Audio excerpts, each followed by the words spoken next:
नमस्कार विद्यार्थी मित्रांनो, OSCच्या ऑनलाईन प्लॅटफॉर्ममध्ये आपलं स्वागत आहे। या व्हिडिओमध्ये आपण पाहणार आहोत 15 जून 2025 रोजी जो MS सेट परीक्षा पेपर क्रमांक 1 झाला होता, जो सर्वांना अनिवार्य असतो। या संपूर्ण पेपरचं विश्लेषण आपण एकाच व्हिडिओद्वारे करणार आहोत, जेणेकरून येणाऱ्या एक्झामसाठी तुम्हाला तो उपयुक्त राहील। या अगोदर आपण आपल्या ॲपमध्ये OSC करियर पॉईंटच्या ॲपमध्ये 2011 पासून ते 2025 पर्यंत जे सेटचे पेपर झालेले आहेत, म्हणजे पेपर क्रमांक 1 चे हे सर्व पेपर तुम्हाला ॲपमध्ये उपलब्ध करून देण्यात आलेले आहेत। तुम्ही ते अगदी ऑनलाईन पद्धतीने सोडवू शकता, व्ह्यूज करू शकता, त्याचबरोबर लिंकद्वारे तुम्ही व्हिडिओ देखील पाहू शकता। हे जे आपलं ॲप आहे हे प्ले स्टोरवरून डाउनलोड करू शकता डायरेक्ट, किंवा या व्हिडिओमध्ये जी लिंक दिली आहे डिस्क्रिप्शन बॉक्समध्ये त्यावरून देखील तुम्ही डाउनलोड करू शकता। आपल्या सर्वांना माहीत आहे की जो अनिवार्य पेपर असतो, म्हणजे जो सर्वांना एकच पेपर असतो सेटचा, इथे जर पाहिलं तर हा जो कोड आहे ए कोड आहे आणि 1 तासाचा वेळ असतो, त्याचबरोबर 100 मार्कसाठी असतो, प्रश्न मात्र 50 असतात। म्हणजे साधारणपणे एका प्रश्नासाठी 2 मार्क असतात। बघा, एका प्रश्नासाठी 2 मार्क्स। ठीक आहे, तर अधिक वेळ न घेता लगेच आपण प्रश्नाला सुरुवात करूयात। प्रश्न आहे, जर अध्यापनाच्या चिंतनशील स्तरावर शिकविले तर विद्यार्थ्यांना डॅश डॅशच्या संपादनासाठी विलक्षण शक्ती मिळेल। म्हणजे रिफ्लेक्टिव्ह लेवल ऑफ टीचिंगच्या मार्फत शिकवलं तर डॅश डॅशच्या संपादनासाठी विलक्षण शक्ती मिळेल। तर कशाच्या? परत पर्याय दिले तर वास्तविक माहिती, सामान्यीकृत अंतर्दृष्टी, समस्या निराकरण क्षमता। आता आपण जर पाहिलं तर वास्तविक माहिती, ज्याला आपण फॅक्च्युअल इन्फॉर्मेशन म्हणतो, फॅक्च्युअल इन्फॉर्मेशन जी दिल्या जाते ना अध्यापनाच्या, ती मेमरी लेवल ऑफ टीचिंगमध्ये दिल्या जाते। म्हणजे हे मेमरी लेवल ऑफ टीचिंग म्हणजे स्मृती स्तराशी संदर्भानं आहे। दुसरा जो पर्याय आहे सामान्यीकृत अंतर्दृष्टी, ज्याला आपण जनरलाइज्ड इन्साईट म्हणतो। इन्साईट म्हणलं की आपल्याला लक्षात येतं की हा आकलन स्तर आहे, किंवा ज्याला आपण अंडरस्टँडिंग लेवल ऑफ टीचिंग म्हणतो, हा आकलन स्तर आहे। आणि समस्या निराकरण म्हणजे हा उच्च पातळीचा, ज्याला आपण रिफ्लेक्टिव्ह लेवल ऑफ टीचिंग म्हणतो। ठीक आहे, म्हणजे हा चिंतनशील स्तर आहे। पण आपल्याला मेन थीम जर माहीत आहे चिंतनशील स्तराची किंवा रिफ्लेक्टिव्ह लेवल ऑफ टीचिंगचे मेन थीम जर आपल्याला माहिती आहे की रिफ्लेक्टिव्ह लेवल ऑफ टीचिंगमध्ये या दोनही स्तराचा समावेश होतो, स्मृती स्तराचाही आणि आकलन स्तराचाही। म्हणजे आपल्याला 1, 2, 3 असं उत्तर घ्यावं लागेल की ज्यावेळेस टीचिंग केल्या जाते रिफ्लेक्टिव्ह लेवलनं, त्यावेळेस हे तीनही त्याच्यामध्ये इन्क्लूड असतात: memory level of teaching, understanding level of teaching आणि रिफ्लेक्टिव्ह लेवल ऑफ टीचिंग। म्हणून पर्याय क्रमांक 3 हे आपल्या प्रश्नाचं इथं उत्तर असणार आहे। त्यानंतर कोणत्या प्रकारच्या निर्णयाप्रत न येता एखाद्या समस्येच्या उत्तराशी संबंधित विविध कल्पनांचा शोध घेण्याच्या हेतूने एका सत्राचे नियोजन केले आहे? शिक्षक यासाठी डॅश डॅश कार्यनीतीचा उपयोग करतील। ठीक आहे, समस्येच्या उत्तराशी संबंधित विविध कल्पनांचा शोध घ्यायचा आहे, तर शिक्षक कोणती कार्यनीती राबवतील? आता बघा, नाट्यीकरण आणि भूमिका पालन। आता याच्यामध्ये काय शोध घेणे वगैरे असं काही नसतं। समस्येचा उत्तराचा शोध घेणे वगैरे नाट्यीकरणामध्ये एक चॅप्टर असतो आणि तो नाट्यमय पद्धतीनं शिकविला जातो। म्हणजे हे काही आपल्या प्रश्नाचं उत्तर नाही। त्यानंतर प्रकल्प। आता प्रकल्पामध्ये काय असतं आपल्याला माहिती आहे, प्रकल्प पद्धती किलपॅट्रिक यांची प्रकल्प पद्धती आहे। म्हणजे मनापासून विशिष्ट हेतुपूर्तीसाठी स्वीकारलेली व सामाजिक पर्यावरणात पार पडलेली कृती म्हणजे प्रकल्प। म्हणजे प्रकल्पामध्ये पण हा संदर्भ येत नाही की समस्येचा शोध घेण्याच्या हेतूने एक सत्र आयोजित केलं आहे। पर्यवेक्षित अभ्यास काय आहे? तर पर्यवेक्षित अभ्यास म्हणजे शाळेच्या वेळेव्यतिरिक्त विद्यार्थ्याने वैयक्तिक विकासासाठी शिक्षकाच्या मार्गदर्शनाखाली केलेलं स्वयं अध्ययन आहे। तर इथं स्वयं अध्ययनाचा संदर्भ येत नाही। म्हणजे पर्यायानं आपल्या प्रश्नाचं उत्तर आहे बुद्धिमंथन. तर आपल्याला माहीत आहे की बुद्धिमंथन या पद्धतीमध्ये विद्यार्थ्यासमोर एखादी समस्या मांडून ती सोडवण्यासाठी कोणत्या उपाययोजना करता येतील याची चर्चा केली जाते.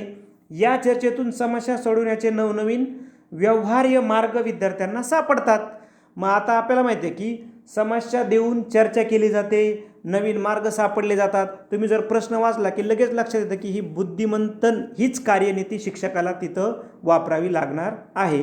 म्हणजे पर्याय क्रमांक डी हे आपल्या प्रश्नाचं उत्तर आहे. त्यानंतर स्वयंप्रभा हे शैक्षणिक आशय प्रसारित करण्यासाठी समर्पित केलेल्या DTH चॅनलच्या समूहास दिलेले नाव आहे. तर पहिलं विधान तर बरोबर आहे. आपल्याला माहिती आहे की स्वयंप्रभामध्ये जे आता जर तुम्ही पाहिलं ऑफिशियल त्यांच्या वेबसाईटवर जाऊन स्वयंप्रभाच्या की ते म्हणतात साधारणपणे आता त्यांच्याकडं 40 DTH चॅनल्स आहेत. ठीक आहे, हे चॅनलची संख्या बदलते म्हणजे तुम्ही ज्यावेळेस परीक्षेला जाताल त्यावेळेस तुम्ही स्वयंप्रभाच्या वेबसाईटवर जाऊन चॅनलची प्रॉपर संख्या किती ते बघून घ्या. आत्ता सध्या 40 दाखवतात. ठीक आहे, स्वयंप्रभा 2017मध्ये सुरू करण्यात आलेलं होतं आणि ते DTH चॅनलद्वारे शिकविल्या जातं. ठीक आहे, एक प्लॅटफॉर्म आहे म्हणजे TVच आहेत त्या एक प्रकारच्या. त्यानंतर दुसरं बघा काय आहे, स्वयं हे ऑनलाईन मूक अभ्यासक्रम पुरविते ज्यामध्ये प्रमाणपत्र देण्याची तसेच क्रेडिट ट्रान्सफर करण्याची तरतूद आहे. आता पर्याय क्रमांक 2 सुद्धा बरोबर आहे. ठीक आहे, स्वयं म्हणजे काय, ज्याचा फुल फॉर्म मी थोडंसं तुम्ही लिहून घेऊ शकता. Study webs of active learning for young aspiring minds.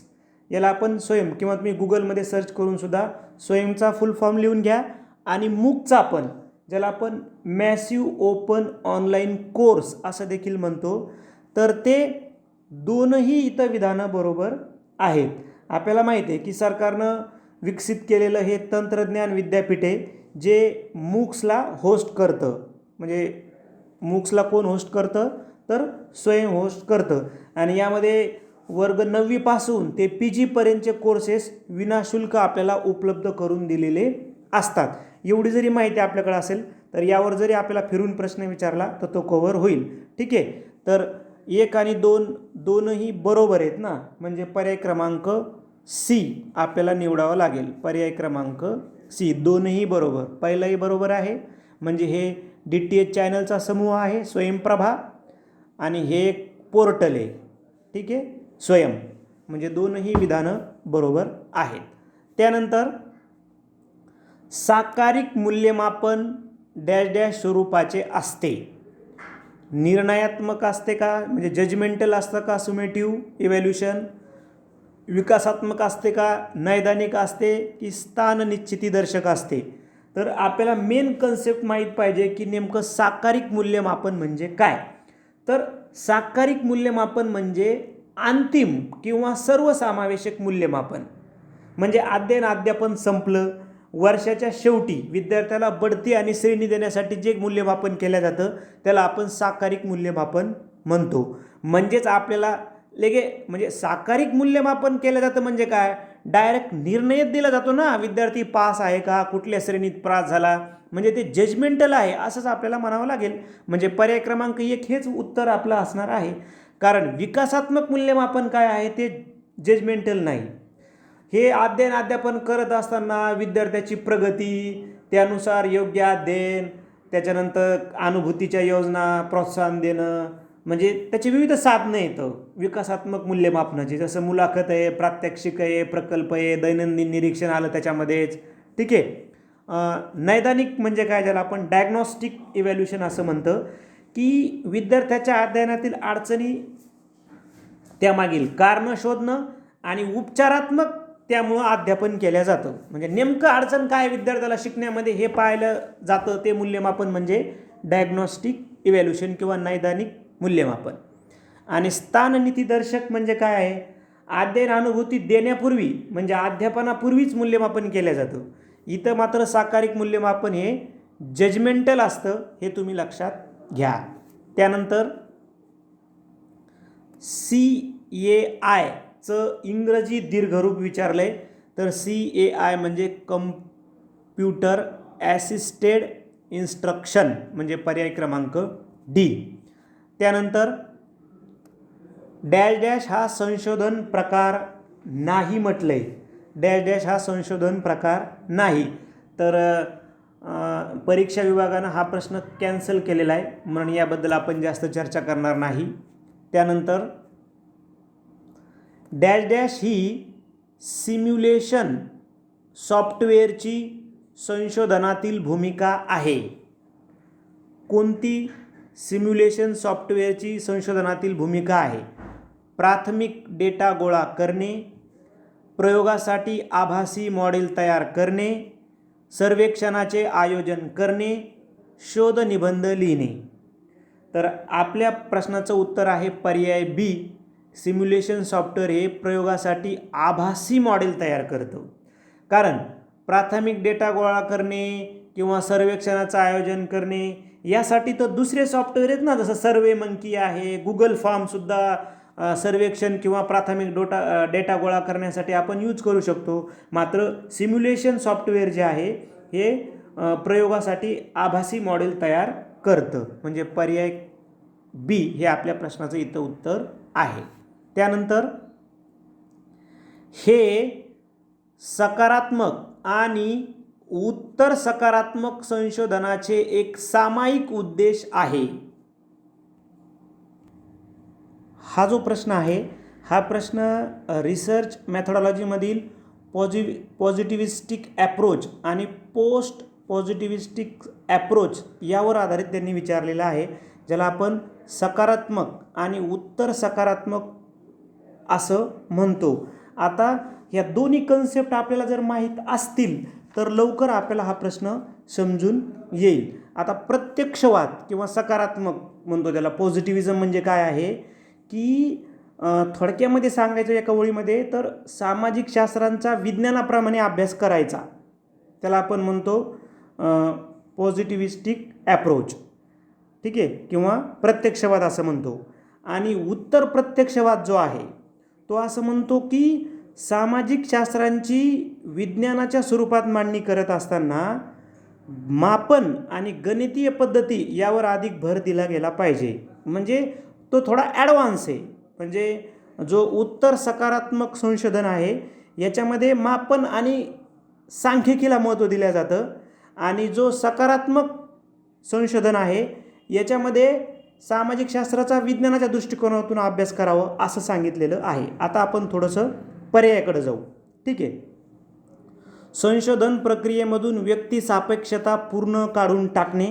आता याचा संदर्भ इथे येत नाही, ते संख्यात्मक संशोधनामध्ये हे येईल, ठीक आहे. व्यक्ती सापेक्षता काढून टाकणे हा संदर्भ इथे येत नाही.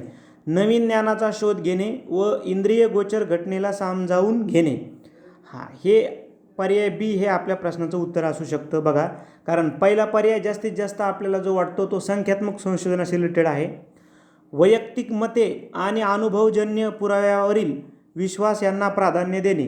आता वैयक्तिक मत आणि अनुभवजन्य पुरावा, तर हे गुणात्मक संशोधन पण व्यक्तिनिष्ठता आणि वस्तुनिष्ठता समन्वय साधून. संशोधन प्रक्रियेत कोणत्याही प्रकारचा डेटा वापरणे टाळणे असं काही नसतं. म्हणून सर्वात जवळचा जो पर्याय वाटतो तो आहे पर्याय क्रमांक बी. आता हे आपल्याला ज्यावेळेस सकारात्मक संशोधन आणि उत्तर सकारात्मक संशोधन या कन्सेप्ट आपण समजून घेऊ त्यावेळेस आपण बी सहज पद्धतीने निवडू शकलो असतो, किंवा इतर पर्याय कट करून आपण बी उत्तर काढू शकलो असतो. त्यानंतर शैक्षणिक लेखन आणि संदर्भासाठी DOI या शब्दाचा अर्थ डॅश डॅश असा आहे. तर या शब्दाचा अर्थ आहे डिजिटल ऑब्जेक्ट आयडेंटिफायर, म्हणजे पर्याय सी. हे एक प्रकारचं एक युनिट आहे आणि स्थायी ओळखपत्र आहे आपण असं त्याला म्हणू, जे शैक्षणिक लेख, त्याचबरोबर पेपर, रिपोर्ट किंवा डिजिटल सामग्री यासाठी ते दिलेलं असतं. यामुळे त्या लेखाचा स्थायी URL किंवा लिंक ओळखता येते, जेथे ते ऑनलाईन उपलब्ध आहे. ठीक आहे, त्याला आपण डिजिटल ऑब्जेक्ट आयडेंटिफायर असं म्हणतो, पर्याय सी. त्यानंतर बघा, डॅश डॅश हा शब्द इतरांच्या कल्पना, शब्द किंवा कार्यास श्रेय देण्यासाठी संशोधकाच्या नैतिक दायित्वाचा संदर्भ देण्यासाठी वापरतात. तर तो शब्द कोणता असेल? बघा, ऋणनिर्देश आहे का? आता ऋणनिर्देश काय आहे? तर आपल्या संशोधन कार्यात अप्रत्यक्ष किंवा प्रत्यक्षपणे मदत करणाऱ्या सर्व व्यक्ती, एखादी संस्था किंवा एखादा घटके त्याबद्दल कृतज्ञता व्यक्त करणे, त्याला म्हणायचं ऋणनिर्देश. ठीक आहे, म्हणजे हे इथं येत नाही. साहित्यिक चोरी. साहित्यिक चोरी म्हणजे दुसऱ्या व्यक्तीचं विचार, शब्द, कल्पना किंवा संशोधन, निष्कर्ष त्यांच्या मूळ लेखकाचा म्हणजे मूळ लेखकाला योग्य श्रेय न देता ते चोरणे किंवा ते आपले म्हणून सांगणे, त्याला म्हणतो आपण साहित्यिक चोरी. इथं पण प्रश्नाच्या अनुषंगानं उत्तर नाही होत, बी पण. लेखकत्व. लेखकत्व म्हणजे संशोधन कार्य पूर्ण करण्यात महत्त्वपूर्ण बौद्धिक योगदान देणाऱ्या व्यक्तीला त्या कार्याचे श्रेय देणे, हे पण संदर्भ नाही. तर विशेषता म्हणजे पर्याय डी हे उत्तर आपलं असणार आहे, ज्याला आपण ॲट्रिब्युशन असं म्हणतो. कारण प्रश्न काय म्हणतो बघा, हा शब्द इतरांच्या कल्पना, शब्द किंवा कार्यास श्रेय देण्यासाठी संशोधकाच्या नैतिक दायित्वास संदर्भ देण्यासाठी वापरतात. ठीक आहे, तर तो आहे विशेषता. याला लक्षात, कारण बाकीच्याबद्दलची माहिती आपण वर पाहिली की त्याचा आणि आपल्या प्रश्नाच्या माहितीचा संदर्भ लागत नाही, म्हणजे पर्याय क्रमांक डी हे आपल्या प्रश्नाचं उत्तर आहे. त्यानंतर पॅरेग्राफ आहे प्रश्न क्रमांक 11 ते प्रश्न क्रमांक 15 ची उत्तरं आपल्याला पॅरेग्राफवर आधारित आहे. प्रश्न क्रमांक 11चं उत्तर आहे पर्याय डी, साक्षेपी मीमांसा करणारा. त्यानंतर प्रश्न क्रमांक 12चं उत्तर आहे पर्याय बी. त्यानंतर प्रश्न क्रमांक 13चं उत्तर आहे पर्याय सी. प्रश्न क्रमांक 14चं पर्याय सी. प्रश्न क्रमांक 15चं उत्तर आहे पर्याय ए. त्यानंतर कम्युनिकेशनचे प्रश्न आहेत बघा. प्रश्न आहे, संज्ञापन म्हणजे प्रेषकाकडून दुसऱ्या व्यक्तीपर्यंत एखाद्या संदेशाचे झालेले प्रभावी किंवा यशस्वी संप्रेषण. अशी व्याख्या केली तर अशा संज्ञापनाच्या प्रभावीपणाचे किंवा यशस्वीतेचे प्रमाण ठरविण्यासाठी खालीलपैकी कोणता निकष अत्यंत मूलभूत ठरतो? आता आपल्याला पहिली त्यांनी जी व्याख्या दिली आहे ना, की संज्ञापन म्हणजे प्रेषकाकडून दुसऱ्या व्यक्तीपर्यंत एखाद्या संदेशाचे झालेले प्रभावी किंवा यशस्वी संप्रेषण, यावर आधारित आपल्याला खालील 4 पैकी एक निकष निवडायचा आहे, अत्यंत मूलभूत निकष निवडायचा आहे. मात्र आपल्याला ती व्याख्या लक्षात ठेवूनच उत्तर निवडायचं आहे. तर पहिला पर्याय बघा, संज्ञापनासाठी वापरलेल्या माध्यमातील अंगभूत व्यत्ययाचे प्रमाण. ठीक आहे, तर हा संदर्भ येतो का इथं? येत नाही. व्याख्येमध्ये काय आले? प्रेक्षकाकडून दुसऱ्या व्यक्तीपर्यंत एखाद्या संदेशाचे झालेले प्रभावी यशस्वी संप्रेषण. ठीक आहे, म्हणजे इथं स्पेसिफिक सेंडरच्या संदर्भाने हे पर्याय इन्फॉर्मेशन देत नाहीत ना, की कोणता सेंडर आहे. संज्ञापनाच्या आशयाचा रचनाबंध संदर्भ येत नाही. संज्ञापनाच्या संदेशातील सुलभता संदर्भ येत नाही, कारण सेंडरबद्दल माहिती देत नाही ना आपल्याला व्याख्येमध्ये. तर प्रेक्षकाकडून दुसऱ्या व्यक्तीपर्यंत एखाद्या संदेशाचे झालेले प्रभावी किंवा यशस्वी संप्रेषण. तर बघा, संज्ञापनामागील प्रेक्षकाचा हेतू आणि अभिप्रेत अर्थ, म्हणजे व्याख्येनुसार पर्याय डी चित्र घ्यावा लागेल. भलेही ABCD होल कम्युनिकेशनच्या संदर्भानं योग्य माहिती देतात ABCD, पण आपल्याला ह्या व्याख्येवर आधारित उत्तर निवड करायचं आहे. आणि व्याख्येमध्ये जेवढं प्रेक्षकाला वेटेज दिलेलं आहे, त्यांनी व्याख्येमध्ये जेवढं सेंडरला वेटेज दिलेलं आहे तेवढं सेंडरला ABCमध्ये दिलं आहे का? नाही. कुठं दिलं आहे? डीमध्ये दिलं आहे. ठीक आहे, प्रेक्षकाचा हेतू आणि अभिप्रेत अर्थ म्हणजे पर्याय क्रमांक डी हाच आपल्याला निकष निवडावा लागेल जो व्याख्येशी रिलेटेड आहे, म्हणून पर्याय डीची निवड आपण करूया. त्यानंतर 2 प्रसंग दिलेत. पहिल्या प्रसंगामध्ये एक शिक्षक 10 विद्यार्थ्यांच्या वर्गापुढे व्याख्यान देत आहेत. ठीक आहे, एका वर्गात 10 विद्यार्थी येतं आणि त्याच्या पुढे एक शिक्षक व्याख्यान देत आहेत. आणि दुसरा प्रसंग आहे एक शिक्षक 100 विद्यार्थ्यांच्या वर्गापुढे व्याख्यान देत आहेत. म्हणजे दुसऱ्या वर्गात एक शिक्षक आहे आणि 100 विद्यार्थ्यापुढे व्याख्यान देत आहेत. तर त्यावर आधारित बघा, प्रभाव पाडणारे इतर सारे घटक दोन्ही प्रसंगामध्ये सारखेच आहेत असे गृहीत धरले तर संज्ञापनाच्या दृष्टिकोनातून खालीलपैकी कोणते विधान सर्वाधिक संभाव्य आहे? 2 प्रसंग लक्षात ठेवा. एक शिक्षक एका वर्गात 10 मुलांना शिकवायला लागलाय आणि एक शिक्षक एका वर्गात 100 मुलांना शिकवायला आहे. मुलांना इन द सेन्स विद्यार्थ्यांना. ठीक आहे, पहिला बघा काय कंडिशन आहे. ए मध्ये बघा, विद्यार्थ्याची शिक्षकासोबत होणारी आंतरक्रिया प्रसंग 1 पेक्षा प्रसंग 2 मध्ये जास्त असेल.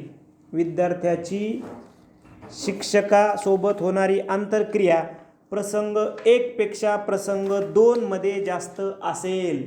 आता आपल्याला लगेच कळालं की ए पर्याय चुकीचा आहे ना, कारण विद्यार्थी स्टुडंट आणि टीचरमध्ये जास्त इंटरॅक्शन कधी होतील? ज्यावेळेस विद्यार्थी कमी आहेत. वर्ग फुल जर भरलेला असेल तर जास्त इंटरॅक्ट होईल का म्हणजे टीचरमध्ये आणि स्टुडंटमध्ये? नाही. म्हणून 1 पेक्षा प्रसंग 2 मध्ये जास्त होणार नाही, 1 मध्ये जास्त होईल 2 पेक्षा. कारण 1 मध्ये काय येतं? 10च विद्यार्थी येतं, म्हणून 10 विद्यार्थ्यासोबत इंटरॅक्ट जास्त होईल टीचर. ठीक आहे. आता बघा बी, विद्यार्थ्याची शिक्षकासोबत होणारी आंतरक्रिया प्रसंग 2 पेक्षा 1 मध्ये जास्त आहे. हे बरोबर आहे.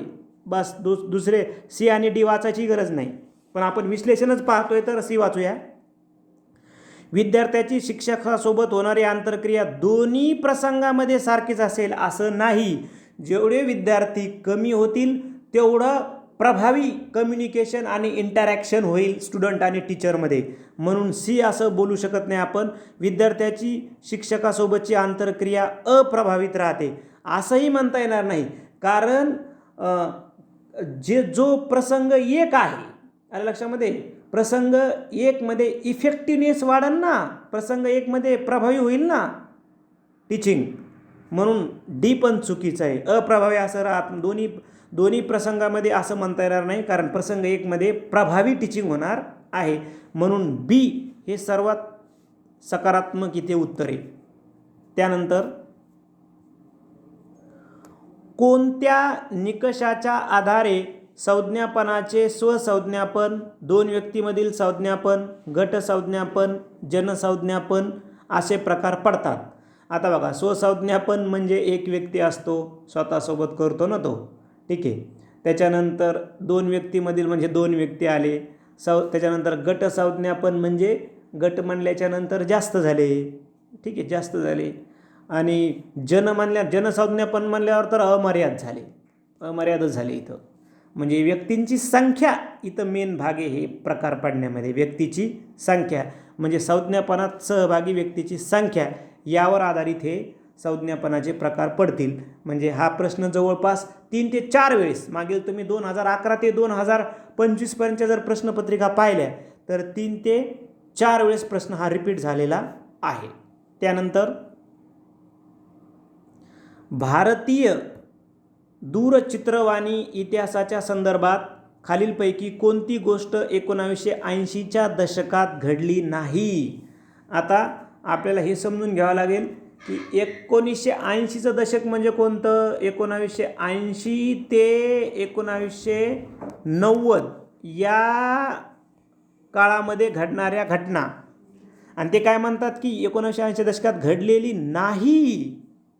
बघा, दूरदर्शन हे आकाशवाणीपासून विभक्त झाले, तर दूरदर्शन आकाशवाणीपासून विभक्त कधी झाले? आता इथं आपल्याला एकदम फॅक्च्युअल नॉलेज पाहिजे. इथं एक गप्पा मारणार नाही की अंदाजा लावता येणार नाही आपल्याला. तर आपल्याला माहीत पाहिजे की दूरदर्शन हे आकाशवाणीपासून 1976 मध्ये वेगळे झाले. अरे पण ही तर जी घटना आली ही 70च्या दशकामध्ये यायला लागली. म्हणजे हाच रॉंग आहे ना, म्हणजे हेच उत्तर आहे आपलं. हेच उत्तर आहे आपलं. हे जर तुम्हाला पहिलंच कन्फर्म माहिती आहे तर बाकी BCD शोधायची गरज नाही. तरी पण बघूया. दूरचित्रवाणी सेवा रंगीत सुरू झाली. बरोबर आहे. दूरचित्रवाणी रंगीत सेवा कधी सुरू झाली? 1982ला. 1982 मध्ये 15 ऑगस्टची परेड ऑनलाईन रंगीत दाखवली होतं प्रक्षेपण. त्याचबरोबर त्याच वर्षी झालेल्या ज्या काही दिल्ली येथे झालेल्या आशियाई खेळ आहेत ही सुद्धा रंगीत प्रसारण करण्यात आलं होतं. म्हणजे 1982 म्हणजे 80ची घटना आहे. म्हणजे ही 80ची घटना आहे. भारतभर दूरचित्रवाणीचे जाळे पसरले या काळामध्ये, हे पण बरोबर आहे. आणि रामायण महाभारतसारख्या मालिका सुरू झाल्या. रामायण महाभारतचा जर काळ पाहिला तुम्ही तर 87-88ला रामायण महाभारत, म्हणजे 87, 88, 90 या काळामध्ये रामायण महाभारत सुरू झालं होतं. म्हणजे BCD बरोबर आहे. परंतु पहिला पर्याय जो आहे तो 76चा आहे, म्हणून तो 70च्या दशकातला आहे, म्हणून तोच रॉंग आहे. म्हणून तेच उत्तर आहे, कारण आपल्याला घडलं नाही म्हटलं होतं. तुम्ही पहिल्या पेपरची हे जे माहिती आहे किंवा पहिल्या पेपरसाठी जे के सागर पब्लिकेशनचं बुक आहे डॉक्टर शशिकांत अन्नदाते सरांचं, हे पहिल्या पेपरसाठी बुक यूज करू शकता. बऱ्यापैकी सिलेबसवर त्यांनी ते बुक क्रिएट केलेलं आहे. त्यानंतर प्रश्न आहे बघा, ऑनलाईन मीटिंगच्या संदर्भात खालीलपैकी कोणते विधान असत्य आहे? परत एकदा विचारले, असत्य. तर ऑनलाईन मीटिंगच्या संदर्भात बघा, त्यामध्ये निशब्द संज्ञापनाचे संकेत नसतात. असतात ना, असं आपण म्हणू शकत नाही ना. का? बघा, आपण BCD वाचू म्हणजे आपल्याला उत्तर जास्त प्रभावी वाटेल. ते स्थळाच्या मर्यादा पार करते. ऑनलाईन मीटिंग स्थळाच्या मर्यादा पार करते का? हो. कारण इथं जाणं येणं नाही आहे. नदी पर्वत काय जे तुम्हाला पाऊस आला, काय जे तुमच्यामध्ये अडचण आल्या, याला काहीही मर्यादा नाही स्थळांच्या. तो कुठं आहे, काय आहे, कुठेही ऑनलाईन मीटिंग म्हणल्यावर तो अटेंड करू शकतो. ठीक आहे. म्हणजे B बरोबर आहे. ते बहुमाध्यम संज्ञापन करू शकतात. C पण बरोबर आहे. म्हणजे कॉलिंगवर बोलू शकतो, त्याच्यानंतर व्हिडिओवर बोलू शकतो, लाईव्ह इमेजच्या मार्फत समजून सांगू शकतो. बरोबर आहे का? त्यामध्ये विविध आंतरक्रियांचा समावेश करता येऊ शकतो, जे आपण आत्ता बोललो तेच. D पण बरोबर आहे. विविध आंतरक्रिया होतात. ग्रुपमध्ये बोलू शकतो, पर्सनल बोलू शकतो. ठीक आहे. म्हणजे CD बरोबर आलं. पण त्यामध्ये निशब्द संज्ञापनाचे संकेत नसतात असं आपण म्हणू शकत नाही ना. लक्षामध्ये हे असत्य आहे. निशब्द संज्ञापनाचे संकेत म्हणल्यावर उदाहरणार्थ तुम्हाला एखादी इमेज दाखवली, बरोबर आहे, तर इमेज दाखवली समोरच्या व्यक्तीनं, तर तुम्हाला कळून जाईल ना कन्सेप्ट काय. उदाहरणार्थ आपण इन्स्टाला, फेसबुकना आपण एज्युकेशनल चॅनलच्या संदर्भानं बोलू, एज्युकेशनल पेजच्या संदर्भानं बोलू.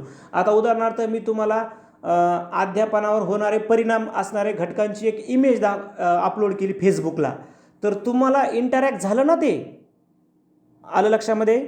त्याच्यामुळं नसतात असं म्हणता येणार नाही. आलं लक्षामध्ये. इथं असायला पाहिजे होतं, म्हणजे हेच निगेटिव्ह आहे, म्हणून याला उत्तर निवड करा. कारण की हे तर आपण पाहिलं की हो, हे ऑनलाईनच्या संदर्भानं अगदी सत्य येतं. B आणि BCD. ठीक आहे. तर तुम्ही बघा, येणाऱ्या सेट परीक्षेसाठी आपण आपल्या ॲपमध्ये 2011 ते 2025 पर्यंत, म्हणजे 2011 ते 2025 पर्यंत जे अनिवार्य पेपर क्रमांक 1 झालेले आहेत, म्हणजे जवळपास 14 पेपर आपल्या ॲपमध्ये तुम्हाला सोडवायला मिळतील अगदी ऑनलाईन पद्धतीनं. पेपर व्ह्यूज करता येतील आणि लिंकद्वारे व्हिडिओसुद्धा पाहता येईल. प्रत्येक इयरच्या पेपरचा तुम्हाला व्हिडिओसुद्धा पाहता येईल. तुम्ही आपलं ॲप जे आहे ह्या व्हिडिओच्या डिस्क्रिप्शन बॉक्समध्ये जाऊन तुम्ही लिंकद्वारे डाउनलोड करा किंवा डायरेक्ट प्ले स्टोअरवर ओएसिस करिअर पॉईंट सर्च करा आणि आपलं ॲप डाउनलोड करा. तिथे तुम्हाला आम्ही 14 ओल्ड पेपर उपलब्ध करून दिलेले आहेत. प्रश्न आहे, एका कंपनीमध्ये शांता, कांता व भ्रांता त्यांचा 3:5:1 या प्रमाणात सहभाग आहे. त्या कंपनीच्या ठराविक वर्षातील रुपये 3,33,333 नफ्यामध्ये कांताचा हिस्सा किती रुपये आहे, असा आपल्याला प्रश्न विचारलेला आहे. आता आपल्याला यामध्ये काय करायचं आहे, गुणोत्तर व प्रमाण या टॉपिकवर आधारित क्वेश्चन आहे आपला.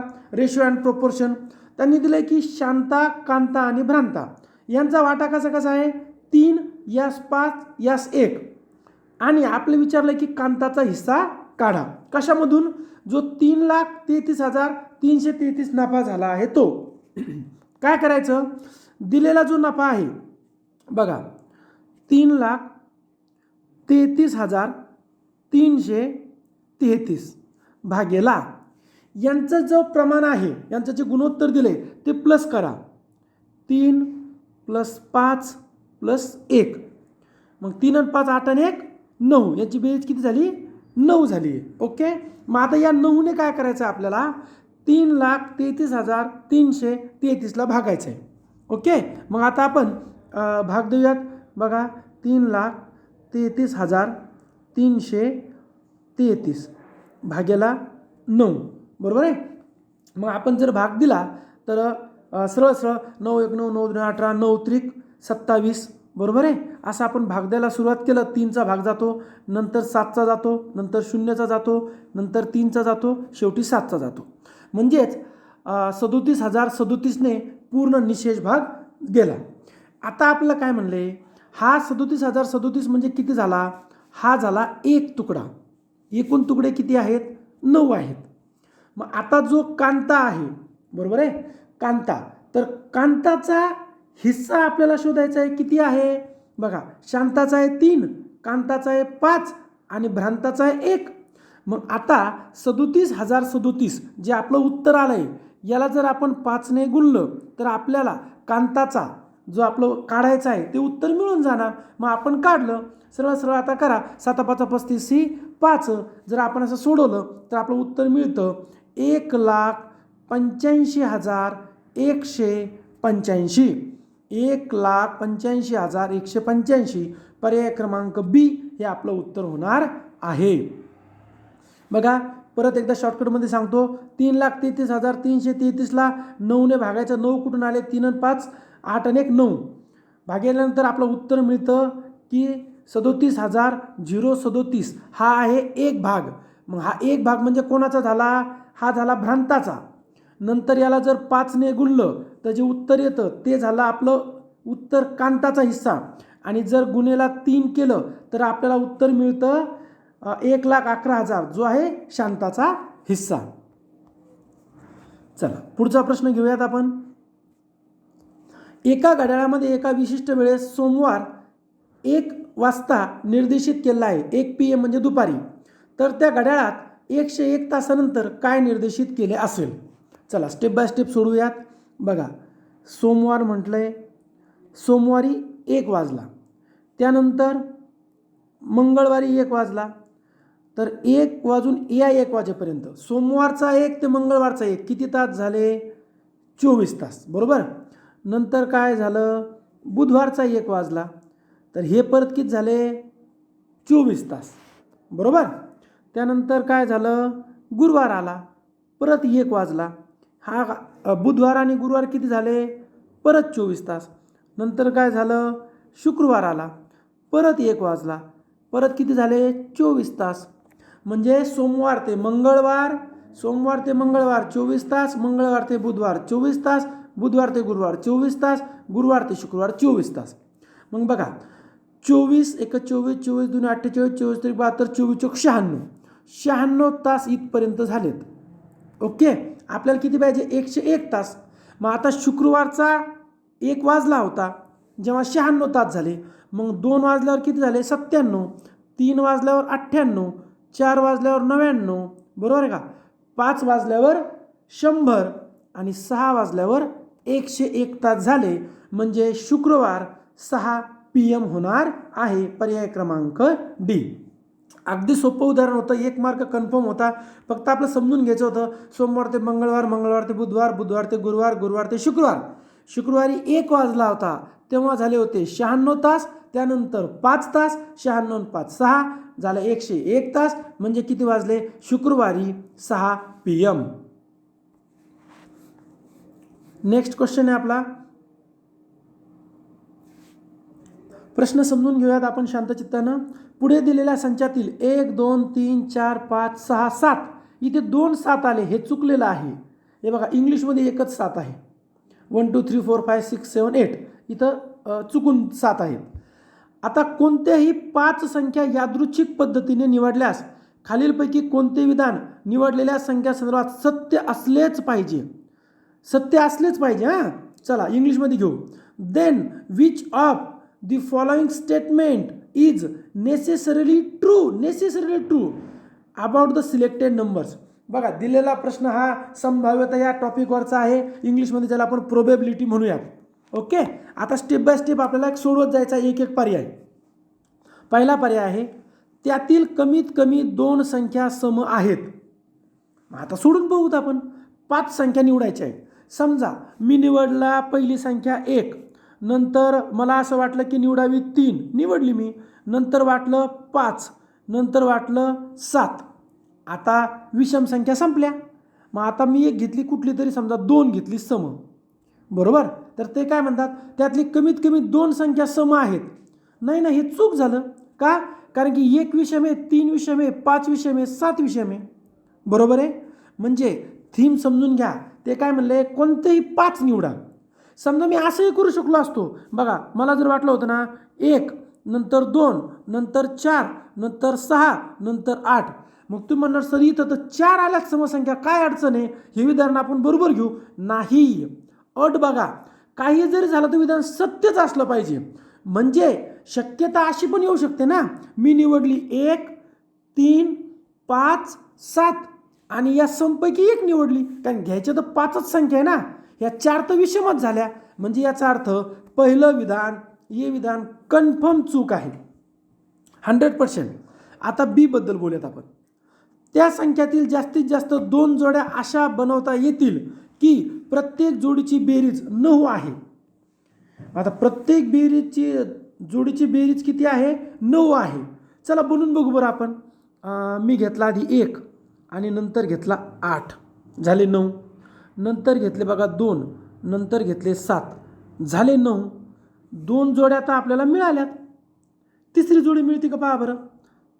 3 + 6, बरोबर आहे, हे पण 9 होतं आहे. नंतर 4 + 5, हे पण 9 व्हायलं. म्हणजे एकूण जोड्या किती मिळाल्यात? 4 मिळाल्यात.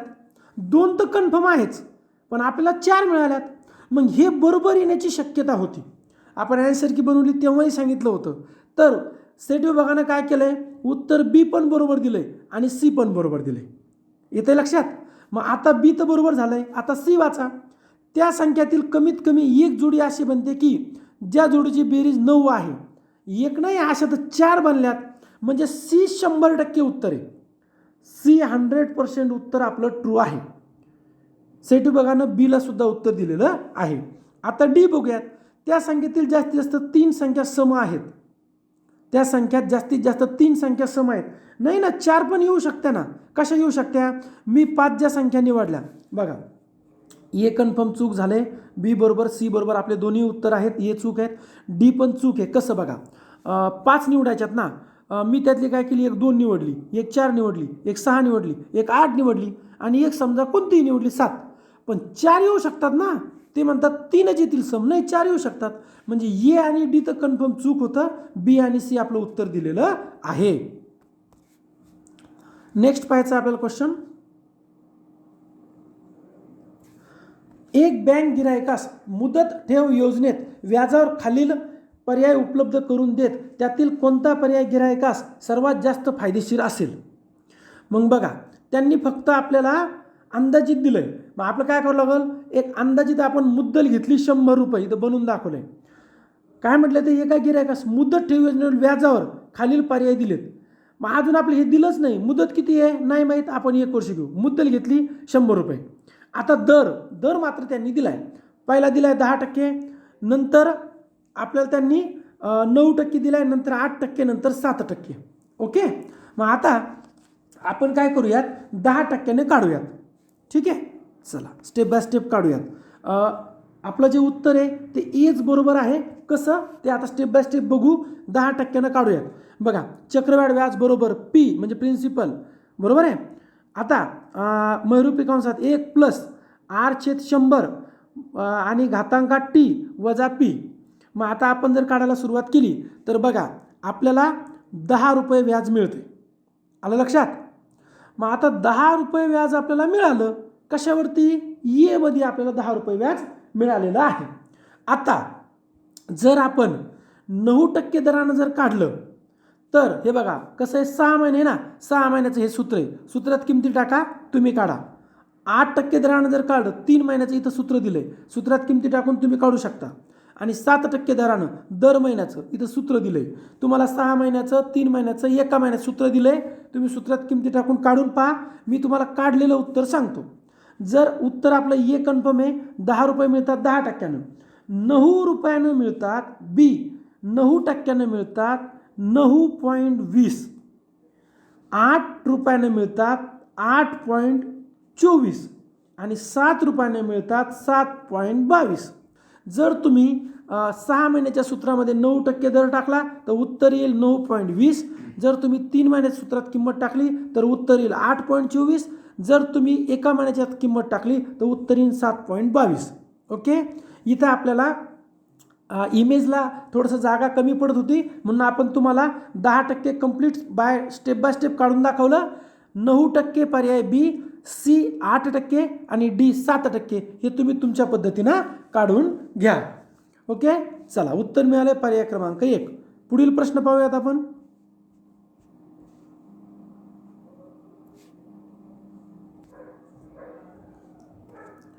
प्रश्न आहे आपला पुढचा की एक काटकोन त्रिकोणामध्ये कर्ण HCM, पाया BCM आणि उंची TCM आहे, तर खालीलपैकी कोणते गुणोत्तर सर्वात मोठे आहे? बघा, आपला काटकोन त्रिकोण दिला आहे, म्हणजे राईट अँगल ट्रायंगल दिला आहे. त्यामध्ये काय सांगितलं आहे की आपण एक काटकोन त्रिकोण काढला. हा काटकोन त्रिकोण आहे, बरोबर आहे. यामध्ये त्यांचं काय म्हणणं आहे की तुमचा कर्ण हा H आहे आणि पाया B आहे आणि उंची T आहे, बरोबर आहे. तर यामध्ये खालील कोणते गुणोत्तर सर्वात मोठे आहे असं म्हटलं आहे.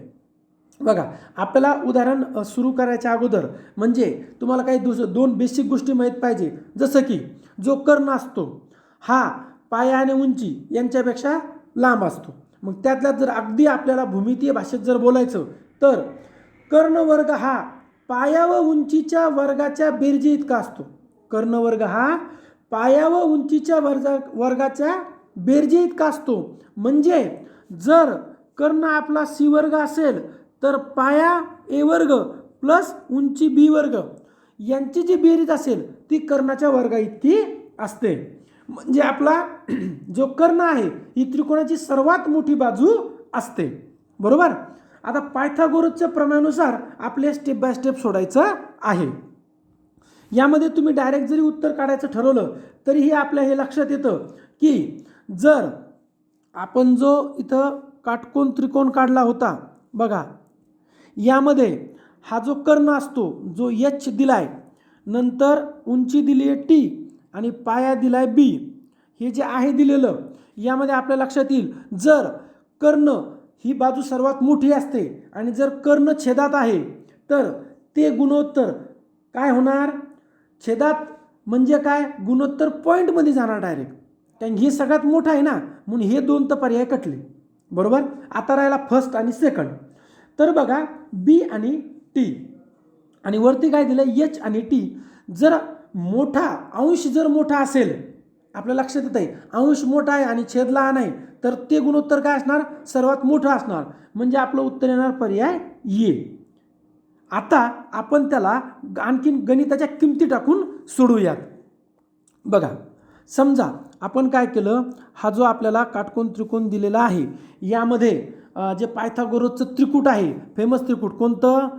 3, 4 आणि 5, बरोबर. हे जे पायथागोरसचं त्रिकूट आहे, ह्या किमती जर आपण घेतल्या आणि त्या या किमती टाकल्या तर आपलं उत्तर मिळेल. बघा, हे त्रिकूट कसं आहे? समजा 3चा वर्ग किती आहे? 9, 4चा वर्ग किती आहे? 16, 16 आणि 9 किती ते 25, बरोबर 5चा वर्ग. म्हणजे पायथागोरसचं त्रिकूट बरोबर आहे. ही बेसिक माहिती आहे. आता ह्या किमती इथं टाका बरं. चला, Hची किंमत काय आहे आता? 5. ओके.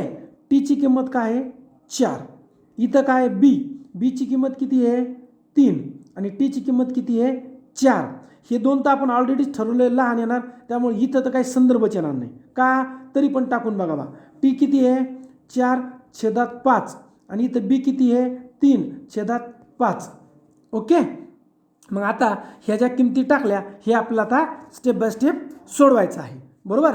बघा, 5/4 म्हणजे किती येणार? 4 × 4 1.25. 3/4 किती येणार आहे, म्हणजे सरळ सरळ 0.75 ना. तिसरा भाग पाहून 4/5 म्हणजे काय 0.80 आणि 3/5 म्हणजे काय 0.60. बघा आपण आता किमती काढल्या, बरोबर आहे. हे 3, हे 4, हे 5 कुठून आलेले, हे पायथागोरसचं त्रिकूट आहे. चला मग आता बघा बरं, सगळ्यात मोठी किंमत कोणाची आली, 1.25 सव्वा, ही पाहून हे 0.80 0.60 म्हणजे उत्तर झालं पर्याय क्रमांक ए, H/T हे सर्वात मोठं गुणोत्तर आहे.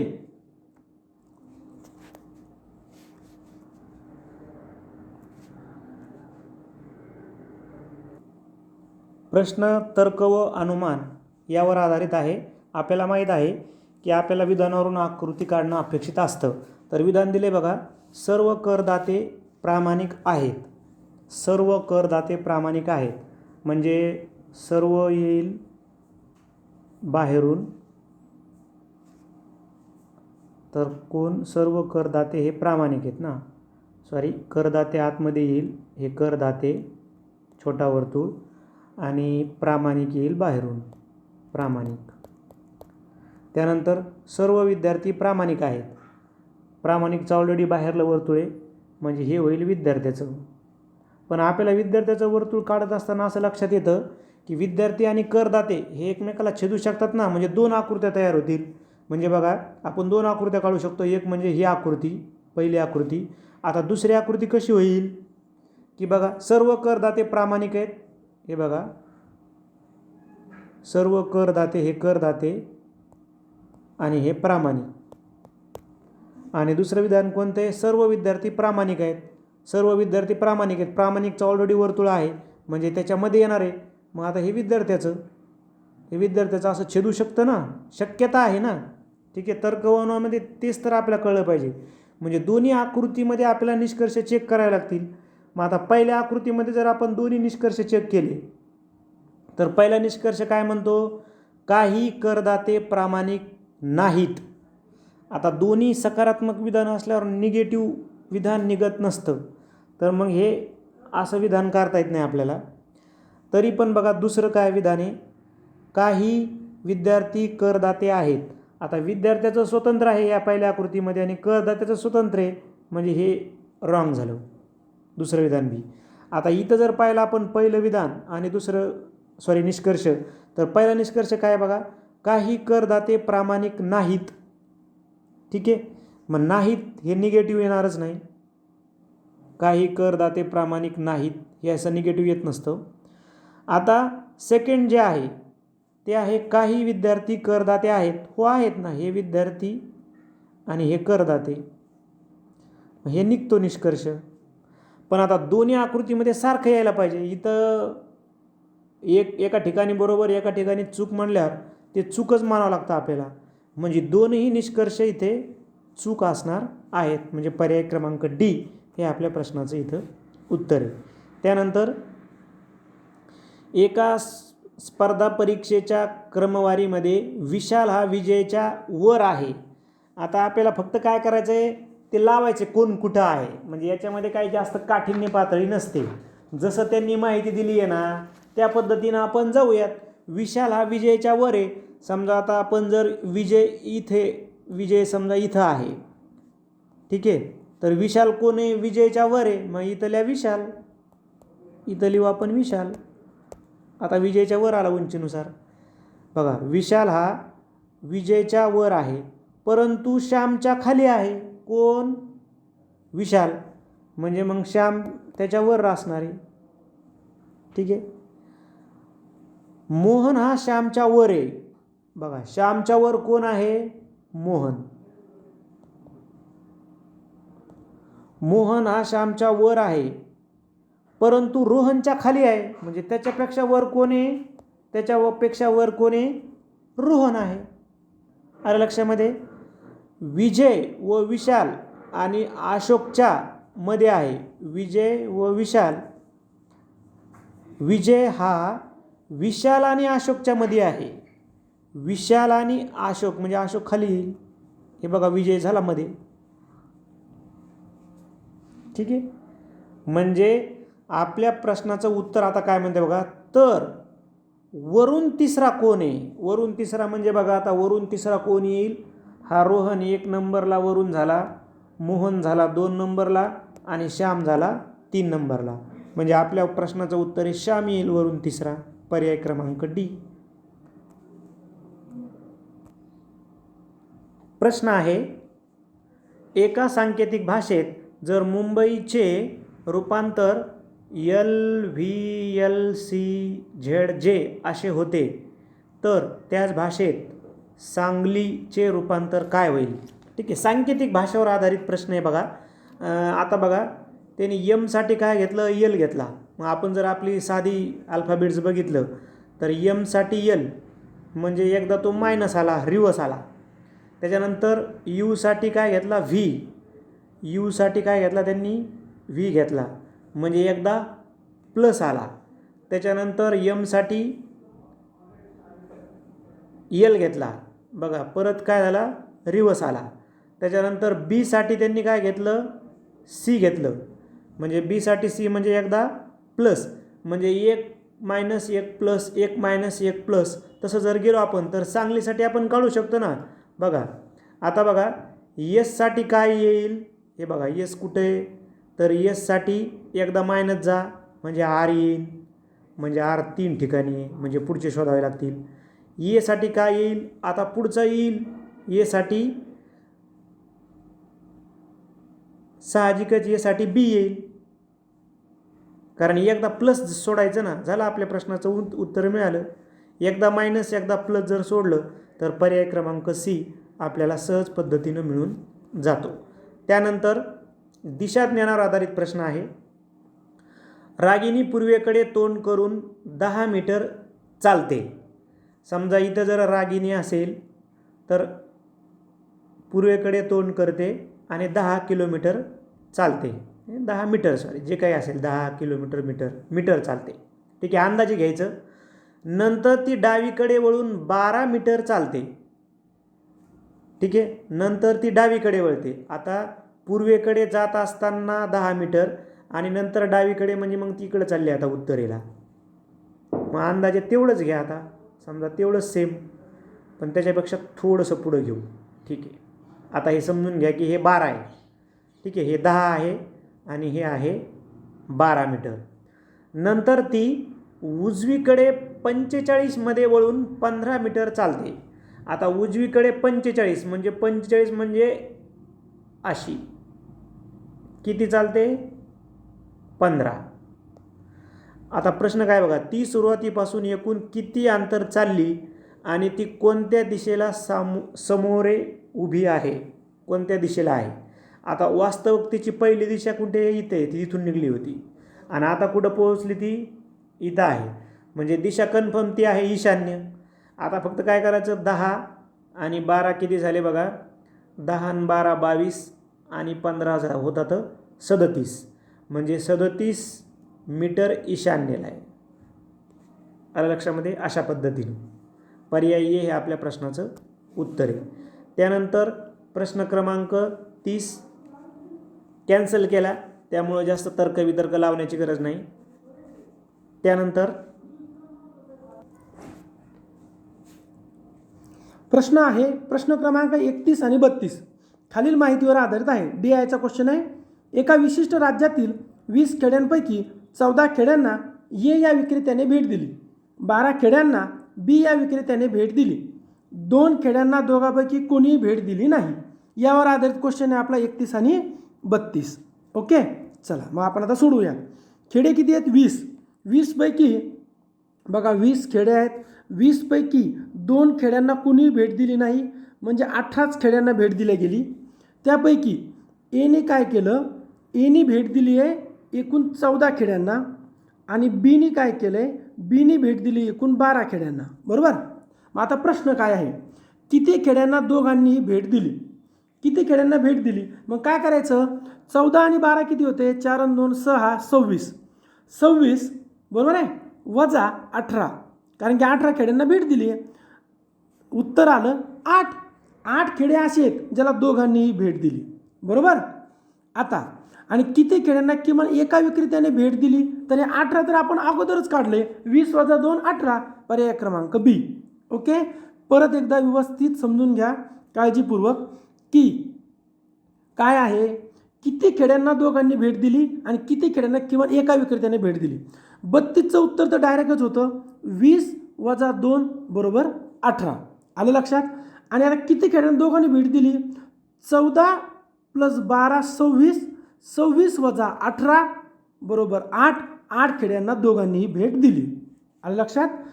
म्हणजे 31चं उत्तर आहे 8 आणि 32चं उत्तर आहे 18. पुढचा प्रश्न पाहायचा आहे आपल्याला. सूचना आहे प्रश्न क्रमांक 33 आणि 34. वर्षभरातील कामाचे दिवस. वर्ष 2018, 19, 20, 21, 22. कर्मचारी ABCDE. प्रश्न काय आहे, वर्ष 2018 ते 22 दरम्यान कोणत्या कर्मचाऱ्याचे कामाचे दिवस सर्वात जास्त आहे. आणि 34 काय, 2018 ते 2022 च्या दरम्यान कोणत्या कर्मचाऱ्याचे कामाचे एकूण दिवस समान आहेत. चला काय करावं लागेल, यांची बेरीज करावं लागेल. ओके, यांची सरळ सरळ आपल्याला बेरीज करावं लागेल. हा, आपण बेरीज केली तर एचे कामाचे दिवस किती येतात. एचे कामाचे दिवस येतात 1500. बीचे किती येतात, बीचे 1510. सीचे किती येतात 1555. ओके, डीचे किती येतात 1555 आणि ईचे किती येतात 1605. मग ही आकडेवारी आपण कुठून काढली, तर यांची सरळ सरळ उभी बेरीज केली. बरोबर. मग आता प्रश्न काय होता, 2018 ते 2022 दरम्यान कोणत्या कर्मचाऱ्याचे कामाचे दिवस सर्वात जास्त आहे, तर ई किती आहे 1605. आणि सारखे कोणाचे आले, सी आणि डी. म्हणजे 34चं उत्तर आहे सी आणि डी, पर्याय बी. ओके, परत एकदा समजून घ्या. सर्वांची बेरीज केली उभी ABCDची, तर 33चं उत्तर आलं ई. का, कारण ईचे आहे 1605 आणि 34चं उत्तर आहे बी, सी आणि डी. का, कारण यांचे आहे 1555. तुम्ही बेरीज करून बघू शकता. 35 नंबरचा प्रश्न आहे DIचा. जन्मदर व मृत्यूदर प्रति आजारी. वर्ष, जन्मदर, मृत्यूदर. प्रश्न काय, वरील सारणीवरून कोणत्या वर्षामध्ये जन्मदर व मृत्यूदरातील फरक तुम्हाला समान आढळतो. मग काय करावं लागेल, आपण फरक काढावा लागेल. बघा, 90 वजा 20 70, 88 बरोबर आहे. काय दिलं आपलं 88 दिलं ना. 88 वजा 18 70. नंतर 82 वजा 17 65 बरोबर. 78 वजा 16 62. 75 वजा 14 61. 70 वजा 12 58 आणि 60 वजा 10 50. मग ते काय म्हणले की कोणत्या वर्षामध्ये जन्मदर व मृत्यूतील फरक तुम्हाला समान आढळतो. समान कुठे आहे, हे बघा 70 70. 1961 1971 कुठे आहे, पर्याय क्रमांक डी मध्ये आहे. नेक्स्ट क्वेश्चन आहे आपला. प्रश्न आहे, फाईल फॉर्मॅट आणि त्यासंबंधीचे फाईल स्वरूप या संदर्भात खालीलपैकी कोणती जोडी ही चूक आहे. चूक जोडी विचारलेला आहे आपल्याला. तर बघा, JPEG, तर ह्या इमेज फाईल आहेत का, तर हे बरोबर आहे. ज्याला आपण जॉईंट फोटोग्राफिक एक्सपर्ट ग्रुप असं म्हणतो. त्यानंतर PPTX सादरीकरण प्रेझेंटेशन फाईल आहे, हे पण बरोबर आहे. FLV ही दृश्यफीत किंवा व्हिडिओ फाईल आहे, हे बरोबर आहे. चूक आहे WPT ही ध्वनी फाईल आहे, ही जोडी चुकीची आहे. कारण ध्वनी फाईल कोणती आहे, जसं WAV ही ध्वनी फाईलचं स्वरूप आहे, छोटं फॉर्मॅट आहे याचं. आणि WPT जे आहे, ज्याला आपण वायरलेस पॉवर ट्रान्सफर असं म्हणतो. ठीक आहे, म्हणून रॉंग कोणतं आहे, जोडी चुकीचं कोणतं आहे, डी. बाकीच्या बरोबर आहेत. त्यानंतर माहिती तंत्रज्ञानाच्या संदर्भात क्लाउड कम्प्युटिंग म्हणजे काय. क्लाउड कम्प्युटिंग म्हणजे काय, डायरेक्टच आपल्याला त्यांनी विचारलेलं आहे. आता आपल्याला मेन थीम जरी माहीत असती क्लाउड कम्प्युटिंगची, तरी आपण उत्तरापर्यंत पोहोचतो. आपल्याला माहिती आहे की आपल्या संगणकाच्या जी काही आपल्या म्हणजे मेमरी आहे, थोडक्यामध्ये आपल्या संगणकाची किंवा मोबाईलची, म्हणजे आपल्या संगणकाच्या हार्ड ड्राईव्हवर डेटा साठविण्याऐवजी इंटरनेटचा वापर करून तो दूरस्थ सर्व्हरवर साठविणे आणि तिथूनच त्याचा वापर करणे याला म्हणतो आपण क्लाउड कम्प्युटिंग. म्हणजे उदाहरणार्थ फेसबुक आहे, तर फेसबुकचा डेटा आपल्या मोबाईलचा खातोखात तो फेसबुकचा सगळा लोड आहे तो कोण घेतो, तर ते घेतं इंटरनेट. म्हणजे फेसबुक काय आहे, क्लाउड कम्प्युटिंगचं उदाहरण आहे. ईमेल काय आहे, क्लाउड कम्प्युटिंगचं उदाहरण आहे. इन्स्टा, यूट्यूब, ठीक आहे, किंवा आपलं गुगल ड्राईव्ह हे क्लाउड कम्प्युटिंगची उदाहरणं आहेत. आता आपल्याला थोडक्यामध्ये समजलेलं असेल. म्हणजे आपल्या डिव्हाइसवर किंवा आपल्या संगणकावर लोड येत नाही, तर तो सगळा लोड कशावर असतो, इंटरनेटवर असतो. बघा, संगणन क्षमता मोजण्याचे एकक एक आहे, हे तर मोजमापाच्या संदर्भाने. क्लाउड कम्प्युटिंगची कुठे, हवामानाचा अंदाज हे तर फसवा पर्याय. विविध डिजिटल उपकरणांना मागणीनुसार सामायिक संगणन प्रक्रिया व विधा, ज्याला डेटा म्हणतो आपण, उपलब्ध करून देणारी इंटरनेट आधारित सेवा, हीच व्याख्या आहे त्याची. जरा स्टँडर्ड व्याख्या झाली. पण आपण जे अगोदर सांगितलं की आपल्या डिव्हाइसच्या किंवा आपल्या संगणकाच्या हार्ड ड्राईव्हवर त्याचा लोड येत नाही, तर तो इंटरनेटच्या सर्व्हरवर लोड येतो. ठीक आहे, तर ही व्याख्या त्याच्याशी समरूप आहे. वर्ल्ड वाईड वेबवर व्हिडिओ फाईल हस्तांतरित करणे, व्हिडिओचं स्पेशल असं काही नाही. म्हणजे पर्याय सी हे आपल्या प्रश्नाचं उत्तर आहे. कोणतीही भाषा, उपकरण वा तांत्रिक व्यवस्थेमध्ये एकसमान पद्धतीने लागू होणारी, तसेच प्रत्येक अक्षर, संख्या वा चिन्हाला एकमेव द्वितीय संख्या प्रदत्त करणारी विविध लिपी व भाषांशी संबंधित आंतरराष्ट्रीय संकेतक प्रमाण पद्धतीला काय म्हणतात? तर सगळ्याला पाठ असणारा प्रश्न आहे, त्याला आपण काय म्हणतो, युनिकोड असं आपण म्हणतो. मल्टीकोड वापरत नाही आहेत. हायपर कोड, आता हायपर कोड हे इंटरनेट हायपरटेक्स्टची संदर्भाने आहे.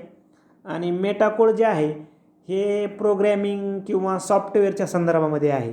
म्हणजे युनिकोड हे उत्तर आपण सहज निवडू शकलो असतो. त्यानंतर खालीलपैकी कोणता पर्याय संज्ञापन तंत्रज्ञानाचा अचूक कालानुक्रम दर्शवितो? तर आता इथे तुम्हाला त्याचं ते ओरिजिनल त्याची स्थापना वगैरे माहीत पाहिजे. अचूक, आता रे अंदाजे बघा, पर्याय बी जर आपण कन्फर्म बघितलं तर 1830-40च्या दरम्यान टेलिग्राफ सुरू झालं होतं. त्याच्यानंतर चलचित्र कॅमेरा सुरू झाला होता 1880 ते 90च्या दरम्यान, 1880 ते 90. त्यानंतर रेडिओ 1900 ते 1920 या काळामध्ये. आणि दूरचित्रवाणी सर्वात शेवटी साहजिकच 1920 ते 30 या काळामध्ये. ठीक आहे, म्हणजे व्यावसायिक प्रसारण तर पार 1940ला सुरू झालं होतं. म्हणजे पर्याय बी हे आपल्या प्रश्नाचं इथं उत्तर असणार आहे. त्यानंतर वेब 2.0 प्रकारच्या डिजिटल व्यवस्थेचे खालीलपैकी कोणते वैशिष्ट्य असत नाही म्हणतोय तो? असत नाही. वेब 2.0चे कोणते वैशिष्ट्य नाही? चला, वापरकर्ते आशयाचे फक्त निष्क्रिय उपभोक्ते असतात. वापरकर्ते आशयाचे फक्त निष्क्रिय उपभोक्ते असतात. नाही, वेब 2.0 जे आहे ते ॲडव्हान्स आहे ना, निष्क्रिय नाही, हे सक्रिय असतात. इथं आल्या लक्षामध्ये, सक्रिय असतात. शेअर आणि सहयोग पण करतात ना ते, म्हणून असं आपल्याला निष्क्रिय असं म्हणता येणार नाही. हे निष्क्रिय कुठं होते? 1.0मध्ये होते. जे वेब 1.0 होतं का त्यामध्ये ते होते. ठीक आहे. वेबसाईट्स इतर डिजिटल व्यवस्था, उत्पादने, उपकरणासोबत काम करू शकतात. बरोबर आहे. वापरकर्त्यांमध्ये अधिक आंतरक्रिया व सहयोग घडून येऊ शकतो. बरोबर आहे. वापरकर्त्यांनी निर्माण केलेल्या आशयाचे प्रमाण वाढते. बरोबर आहे. म्हणजे बी, सी, डी बरोबर आहे. डी चुके. आपल्याला असत नाही विचारलं होतं, म्हणजे पर्याय हेच उत्तर आहे, हेच असत नाही. नेक्स्ट, आंतरराष्ट्रीय सौर आघाडीचे मुख्यालय कुठं आहे? ज्याला आपण ISA किंवा इंटरनॅशनल सोलार अलायन्स असं म्हणतो. तर याचं मुख्यालय आहे हरियाणामध्ये गुरुग्राम या ठिकाणी. गुरुग्राम या ठिकाणी आहे. जागतिक पातळीवर सौर ऊर्जा प्रोत्साहन देणारी ही संस्था आहे आणि 2015मध्ये स्थापन झाली होती. हे थोडं लक्षात ठेवा. COP21 म्हणजे पॅरिस हवामान परिषदेमध्ये भारत आणि फ्रान्स यांच्या संयुक्त विद्यमानाने ही संस्था स्थापन झाली होती 2015मध्ये. जिचं मुख्यालय आहे हरियाणामध्ये गुरुग्राम या ठिकाणी. त्यानंतर नेक्स्ट, कोणत्या शहराने संयुक्त राष्ट्रांच्या हवामान बदल परिषदेचे आयोजन केले होते, जिथे पॅरिस कराराची वाटाघाटी करण्यात आल्या आणि त्या स्वीकारल्या गेल्या? आत्ता आपण जे बघितलं तर ते होतं पॅरिस. त्या लक्षामध्ये पर्याय क्रमांक सी 2015. आणि तिथं असं ठरलं होतं की जागतिक तापमानवाढ ही 2 अंश सेल्सिअसपेक्षा कमी ठेवण्याचं उद्दिष्ट पण त्यांनी ठेवलं होतं. त्यानंतर पर्यावरण संरक्षण कायद्याच्या कोणत्या अनुसूचीमध्ये अनिवार्य पर्यावरण मंजुरी आवश्यक असलेल्या उद्योगाची यादी आहे? तर परीक्षा विभागानं हा प्रश्न कॅन्सल केला, त्याबद्दल आपण जास्त चर्चा करणार नाही. त्यानंतर पोषक द्रव्य प्रदूषणाचा सागरी परिसंस्थेवर कसा परिणाम होतो? पोषक द्रव्य प्रदूषणाचा सागरी परिसंस्थेवर कसा परिणाम होतो? बघा, पोषक द्रव्य म्हणजे पाण्यामध्ये नायट्रोजन आणि फॉस्फरस यासारखी पोषक द्रव्ये जास्त प्रमाणात वाढणं. तर याचा परिणाम कसा होईल बघा, जैवविविधता वाढते नाही ना, वाढणार नाही, कारण पोषक द्रव्य प्रदूषण झाले ना, म्हणजे ते अति प्रमाणात वाढलेत नायट्रोजन आणि फॉस्फरस, मग ते रॉंग झालं. प्रवाळाच्या वाढीस प्रोत्साहन मिळते नाही, हे पण रॉंग आहे. हानिकारक शैवाल प्रस्फुटनाची व्यापक वाढ होते, हे बरोबर आहे सी. आणि पाण्याची गुणवत्ता सुधारते का? नाही, उलट बिघडते. ठीक आहे, म्हणून पर्याय सीच बरोबर आहे. आता काही शैवालाची वाढ होते म्हणजे कोणत्या? हानिकारक. काही शैवालामुळे सागरी जीवावर प्रतिकूल परिणाम होतो, ऑक्सिजन कमी होतो, जलपरिसंस्थेची गुणवत्ता घटून जाते. आलं लक्षामध्ये? म्हणून सी हेच इथं उत्तर आहे, बाकीचे रॉंग आहेत. त्यानंतर खालीलपैकी कोणता परिणाम हवा प्रदूषणामुळे पानावर होतो, ज्यामुळे ऊती नष्ट होतात किंवा ऊतीमध्ये घट होते? तर हवा प्रदूषणामुळे कोणता परिणाम होतो असं त्यांनी आपल्याला विचारलेलं आहे. तर साहजिकच ऊती मृत्यू, पर्याय ए. SO2 आणि O3 मुळे ऊती मृत्यू होतो, कारण हरितद्रव्य ऱ्हास हा पानातील क्लोरोफिल कमी झाल्यामुळे होतं, जसं लोह, मॅग्नेशियम जास्त कमी पडलं तर. आणि पानझड कशामुळे होतं तर ऋतू बदल होतो, जसं हिवाळा ऋतू लागल्यावर किंवा दुष्काळ आहे किंवा पाणी कमी पडलं. आणि अधोकुचन, तर पान किंवा फुलाची वरती टोकाकडे वळलेली अवस्था, ज्याला अधोकुंचन असं म्हणतात. तर हे इथिलीन वायू, ताण किंवा प्रदूषणामुळं शक्य आहे. इथे मात्र पर्यायी हे आपल्या प्रश्नाचं उत्तर आहे.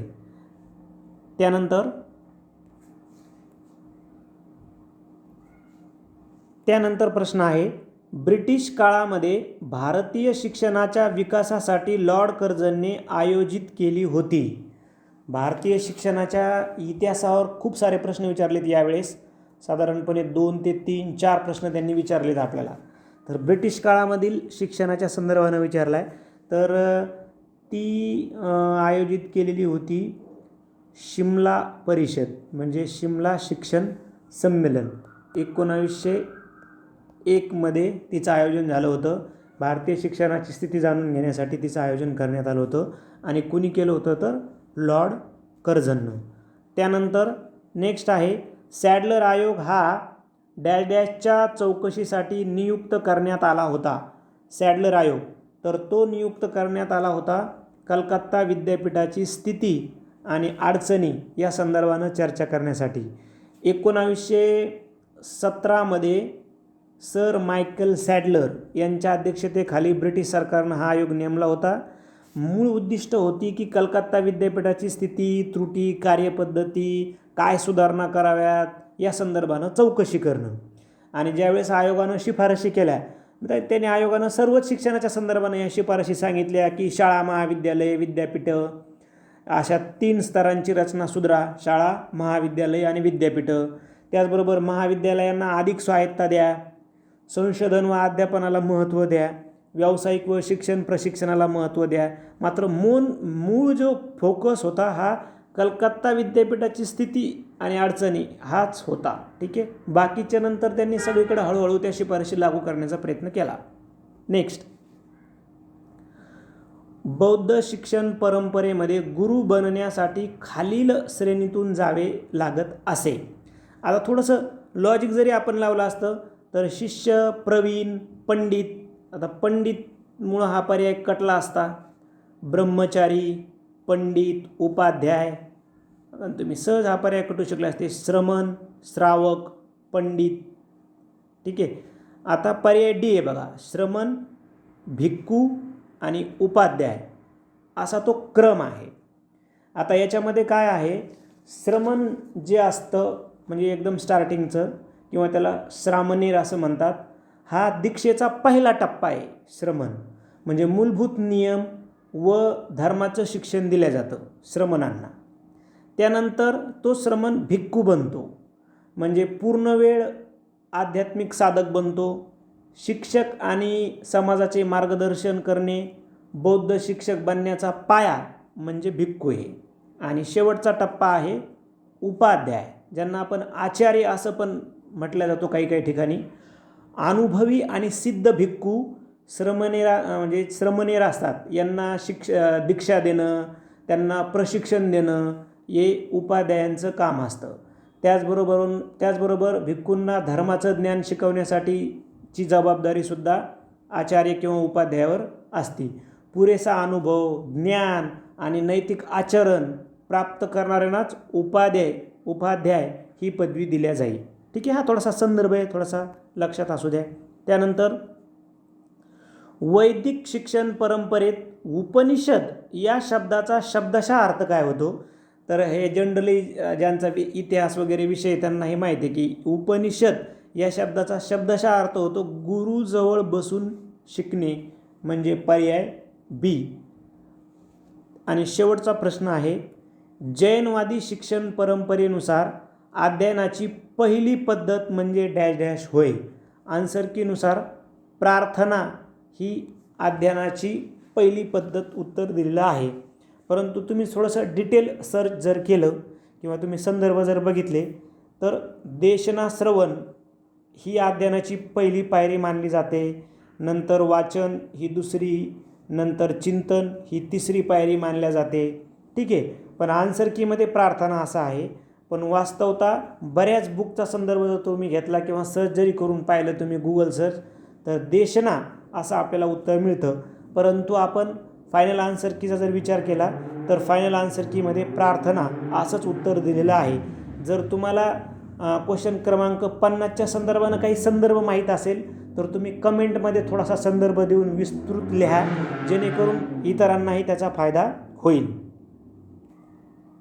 आपल्या ॲपमध्ये आपण 2011 ते 2025पर्यंत जेवढे सेटचे पेपर झाले, म्हणजे सेट पेपर क्रमांक 1 जो सर्वांना अनिवार्य असतो, असे 14 पेपर आपल्या ॲपमध्ये उपलब्ध करून दिलेत तुम्हाला, ओल्ड पेपर. ठीक आहे. हे तुम्ही पेपर सोडवू शकता, त्याचबरोबर व्ह्यूज करू शकता आणि लिंकद्वारे तुम्ही विश्लेषणाचा व्हिडिओ देखील बघू शकता. हे ॲप तुम्ही डायरेक्ट आपल्या प्ले स्टोअरवरून डाउनलोड करू शकता. प्ले स्टोअरवर जा, ओएसिस करिअर पॉईंट सर्च करा आणि हे लोगो असणारं ॲप आपलं डाउनलोड करून तुम्ही मागील वर्षाचे सर्वच्या सर्व म्हणजे जवळपास 14 पेपर तुम्हाला तिथं उपलब्ध करून देण्यात आलेले आहेत. ठीक आहे. त्याचबरोबर जे आपले इतर मित्र तयारी करतात त्यांना देखील हा व्हिडिओ पाठवा आणि आपले जे इतर सोशल मीडिया प्लॅटफॉर्म आहेत त्यांनासुद्धा जॉईन आणि फॉलो करा. धन्यवाद.